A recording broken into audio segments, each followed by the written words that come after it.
Welcome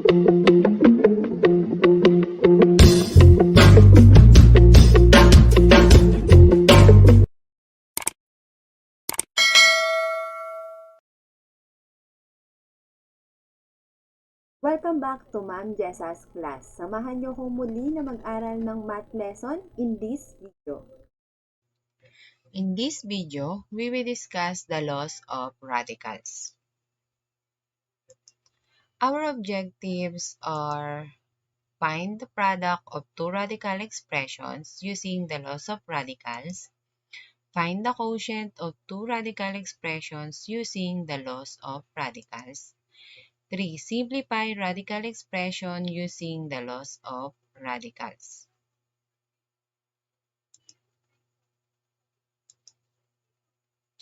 The product rule of radicals.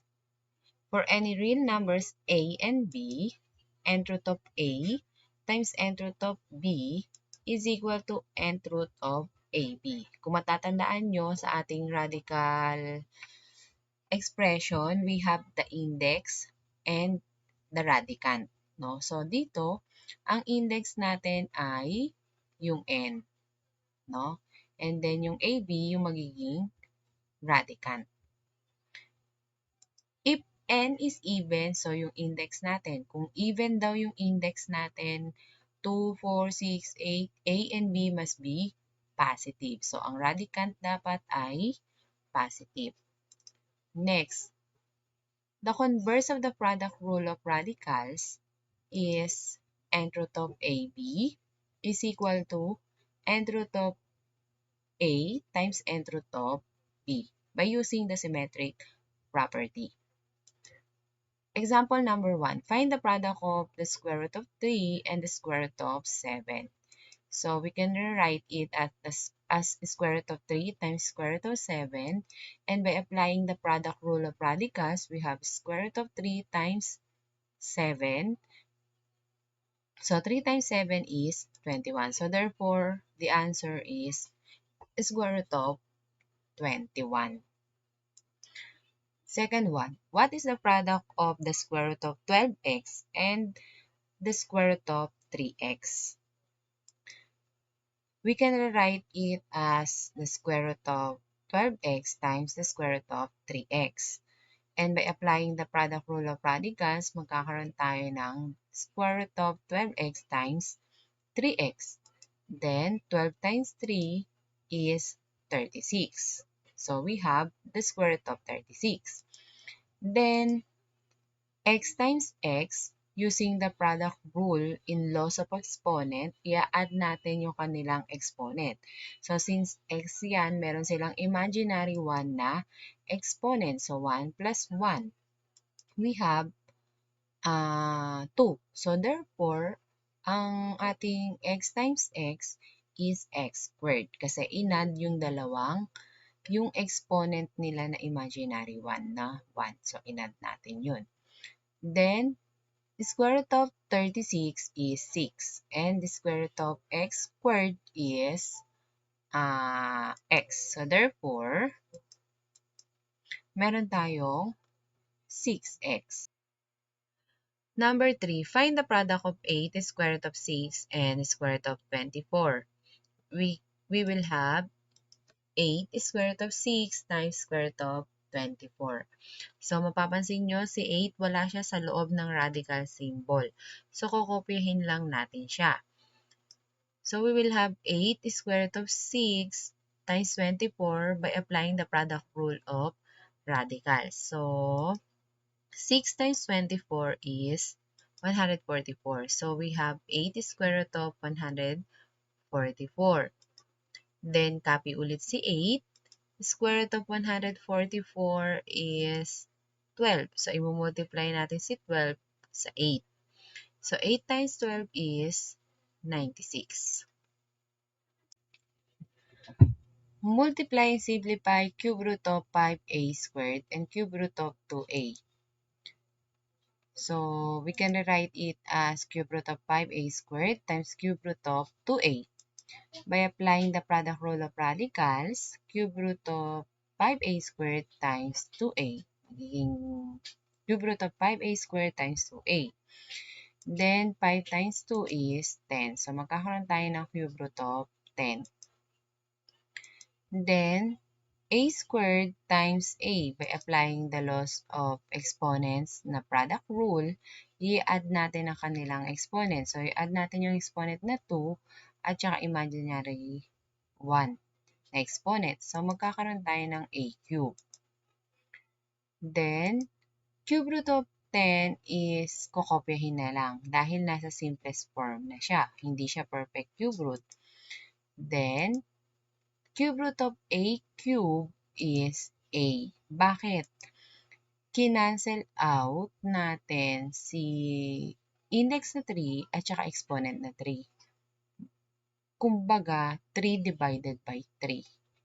So, ang cube root ng a cube ay a. So, therefore, cube root of 5a squared times cube root of 2a is a cube root of 10.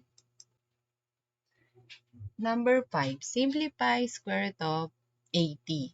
So, we have to think of factors of 80 na yung isa ay perfect square. So, we have 16 and 5. So, therefore, meron tayong square root of 16 times 5. By applying the converse of the product rule of radicals, we have square root of 16 square root of, times square root of 5. Pinaghiwalay. Then, square root ng 16 ay 4. And then, square root of 5 is already the simplest form. So, kokopyahin na lang yun. So, therefore, meron tayong 4 square root of 5. The second law of radicals is the quotient rule of radicals. If A and B are real numbers, where B should not be equal to 0. So, hindi pwede maging 0 si B. N root of A over n root of B is equal to n root of A over B. If n is even, A and B must be positive. The converse of the quotient rule of radicals is n root of A over B is equal to n root of A over n root of B. Unang example, find the quotient of square root of 32 divided by square root of 2. So we can rewrite it as square root of 32 divided by 2 by applying the quotient rule of radicals. Then, 32 divided by 2 is 16. So, magkakaroon tayo ng square root of 16. So, ano ang square root ng 16? We have 4. Number 2 example. Simplify square root of x raised to 7 divided by square root of x cubed. We can rewrite it as square root of x raised to 7 divided by x cubed by applying the quotient rule of radicals. And yung kanilang exponent na 7 and 3, ma-minus natin using the laws of exponents na quotient rule. So, ima-minus natin yun, 7 minus 3. So, therefore, magkakaroon tayo ng square root of x raised to 4. Then, square root of x raised to 4 is equal to x squared. Bakit naging x squared? Since square root ang ating radical symbol, meron siyang imaginary na 2 na index. And then, si index na 2 at saka si 4 pinag-divide. So, magkakaroon tayo ng 2. Kaya, square root of x raised to 4 is equal to x squared.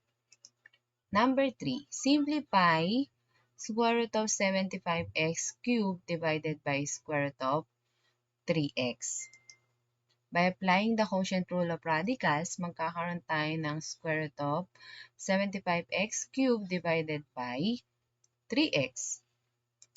Then, 75 divided by 3 is 25. So, therefore, meron tayong square root of 25.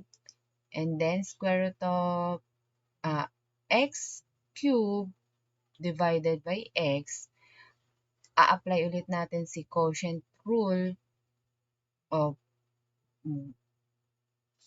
ng loss of exponent, so 3 minus 1, meron tayong x squared. Then, square root of 25 is 5, and then square root of x squared is x. So, therefore, the final answer is 5x.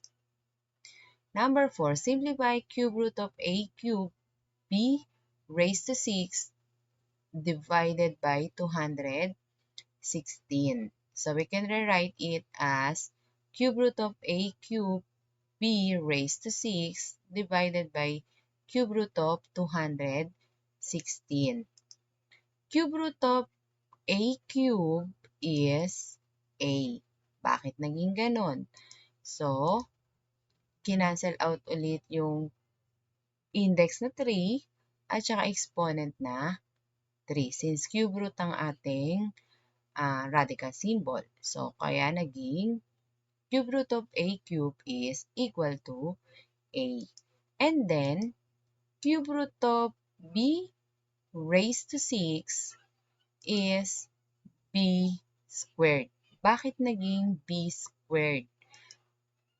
Looking at the index, which is yung 3, and then yung exponent na 6, so 6 divided by 3 is 2.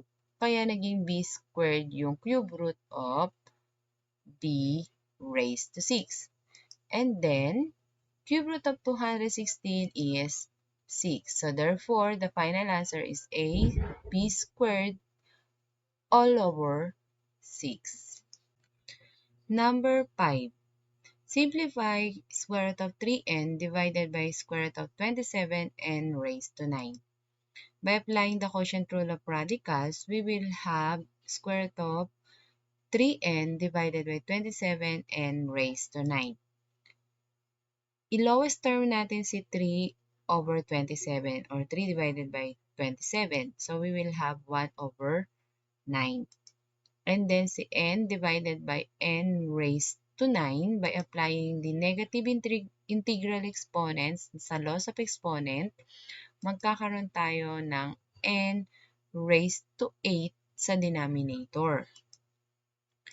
Then, square root of 1 over 9 is 1/3. Square root of 1 is 1, square root of 9 is 3. And then, square root of n raised to 8 is n raised to 4. Bakit? So, since square root ulit yung ating radical, meron siyang imaginary 2 na index. And then, yung exponent natin na 8, i-divide ulit sa 2. Kaya nagkaroon tayo ng n raised to 4. So, therefore, ang simplest form ng given natin na square root of 3n divided by square root of 27n raised to 9 is 1 over 3n raised to 4.